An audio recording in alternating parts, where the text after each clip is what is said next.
Shalom saudara yang diberkati Tuhan. Hidup kita adalah hidup yang penuh dengan misteri. Tetapi iman memanggil kita untuk percaya. Bukan karena kita mengetahui segalanya, saudara. Tetapi karena kita mengenal pribadi yang berkuasa dan memegang kendali atas segalanya. Salam jumpa dalam program Tuhan adalah Gembalaku. Saudara, belakangan ini ketika saya berbicara tentang iman atau berpikir tentang iman, saya jadi menyadari satu hal. Tanpa kita sadari, kita sebenarnya menjalani setiap hari di dalam kehidupan kita dengan beriman. Loh, kok bisa, saudara? Contoh, ketika saudara sedang menyaksikan program Tuhan adalah Gembalaku, saudara mungkin sedang menyaksikannya di dalam sebuah bangunan atau di dalam sebuah gedung. Mungkin ada yang paham tentang rancang bangun dari gedung tersebut, tapi mungkin ada juga banyak dari saudara yang tidak begitu mengerti tentang struktur atau rancang bangun dari tempat di mana saudara berada saat ini. Saudara, apapun bisa terjadi begitu ya. Tapi toh saudara tetap percaya dan saudara tetap berada di sana untuk menyaksikan program Tuhan adalah Gembalaku hari ini. Selain itu saudara, ketika kita sedang naik sebuah kendaraan atau pergi ke suatu tempat, kita mungkin tidak memahami mesinnya atau bagaimana kendaraan tersebut bekerja. Kita pun sadar bahwa apapun bisa terjadi di dalam perjalanan. Tetapi toh kita tetap menaiki kendaraan tersebut. Sama juga ketika kita minum obat, saudara. Kita mungkin nggak ngerti obat tersebut dengan detail, tetapi kita toh tetap minum, meskipun kita tidak memahami reaksi kimianya. Saudara, ada banyak hal dan aktivitas di dalam hidup kita yang kita lakukan dengan iman. Percaya walaupun tidak memahami sepenuhnya. Percaya walau tidak melihat. Nah, uniknya saudara, sekalipun hidup kita tidak pernah dilepaskan dari beriman, ternyata beriman kepada Tuhan adalah salah satu hal yang justru kita paling gumulkan untuk lakukan di dalam kehidupan ini. Di dalam perenungannya, pengkhotbah menyadari bahwa salah satu ciri dari orang yang berhikmat adalah orang yang mau beriman. Beriman kepada Allah itu bukan cuma sekedar percaya tanpa pernah bertanya atau tanpa pernah ragu. Beriman kepada Allah artinya belajar untuk berserah kepada Allah dan meyakini bahwa Allah memegang kendali atas segala sesuatu yang Dia ciptakan. Ada banyak hal di dalam dunia yang membuat kita bertanya-tanya. Tetapi iman menolong kita untuk melangkah. Untuk terus berjalan meskipun jawaban itu tidak kunjung tampak. Mari saudara, hari ini kita bersama-sama merenungkan firman Tuhan yang terambil dari Pengkhotbah pasal yang ke-8 ayat 10 sampai yang ke-17. Aku juga melihat orang-orang fasik dimakamkan, mereka yang tadinya keluar masuk tempat kudus. Orang yang berlaku benar malah dilupakan dalam kota. Ini pun sia-sia. Karena hukuman terhadap perbuatan jahat tidak segera dilaksanakan, hati anak-anak manusia penuh niat untuk berbuat jahat. Walaupun orang berdosa yang 100 kali berbuat jahat hidup lama, aku tahu orang yang takut akan Allah akan baik keadaannya, sebab mereka takut terhadap hadirat-Nya. Tetapi orang fasik tidak akan baik keadaannya dan seperti bayang-bayang ia tidak akan hidup lama, karena ia tidak takut terhadap hadirat Allah. Ada suatu kesia-siaan yang terjadi di atas bumi. Ada orang benar yang mengalami apa yang layak untuk perbuatan orang fasik, dan ada orang fasik yang mengalami apa yang layak untuk perbuatan orang benar.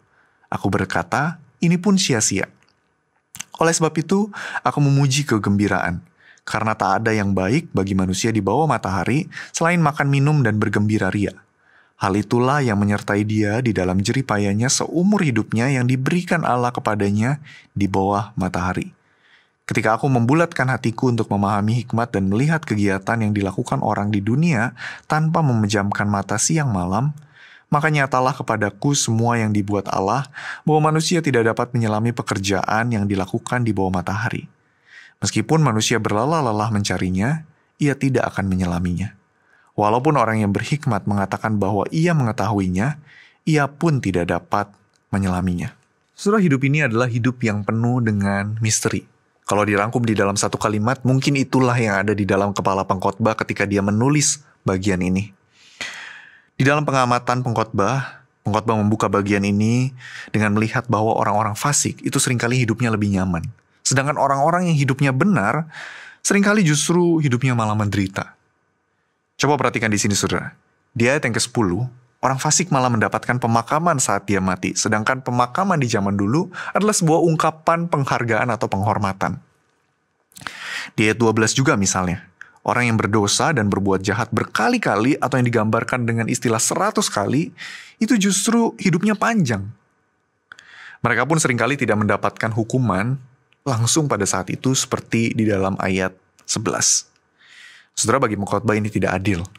Dia bahkan berkata bahwa ada orang benar yang mengalami apa yang layak untuk perbuatan orang fasik, dan ada orang fasik yang mengalami apa yang layak untuk perbuatan orang benar. Di tengah kesadaran pengkhotbah akan fakta ini, pengkhotbah akhirnya memilih untuk beriman kepada Tuhan. Di ayat 12-13 dia berkata, "Aku tahu orang yang takut akan Allah akan baik keadaannya, sebab mereka takut terhadap hadirat-Nya. Tetapi orang fasik tidak akan baik keadaannya, dan seperti bayang-bayang, ia tidak akan hidup lama, karena ia tidak takut terhadap hadirat Allah." Kalau sebelumnya pengkhotbah lebih banyak menggunakan kata "aku meneliti", "aku memberi perhatian", di sini justru dia menggunakan kata "aku tahu". Artinya apa, saudara?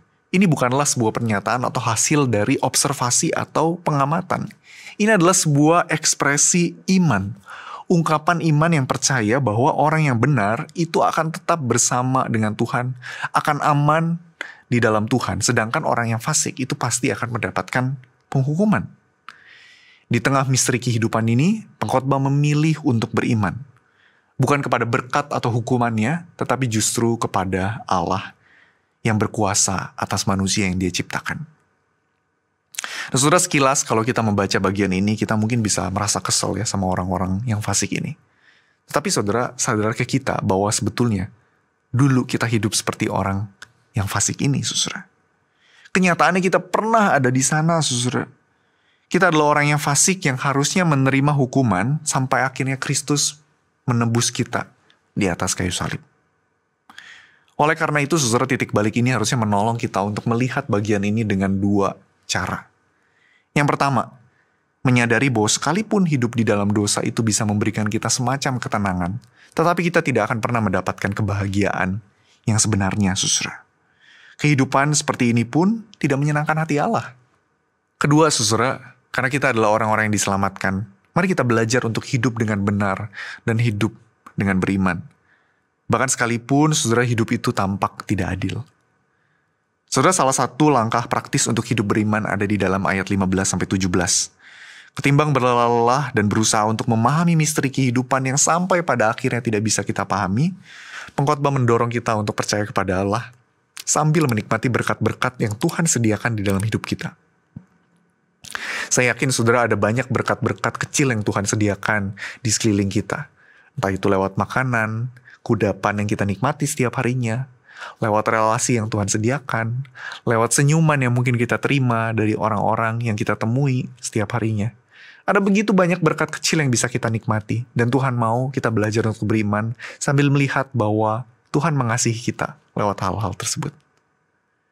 Saudara, mari kita belajar untuk hidup berhikmat dengan iman.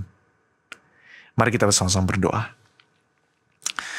Bapa di surga, kami bersyukur untuk kebaikan Tuhan. Kami bersyukur karena kami tahu bahwa Tuhan adalah Allah yang berkuasa atas dunia ini dan segala yang Tuhan ciptakan.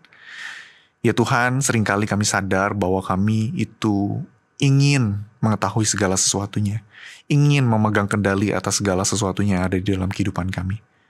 Ya Tuhan, ajar kami untuk beriman.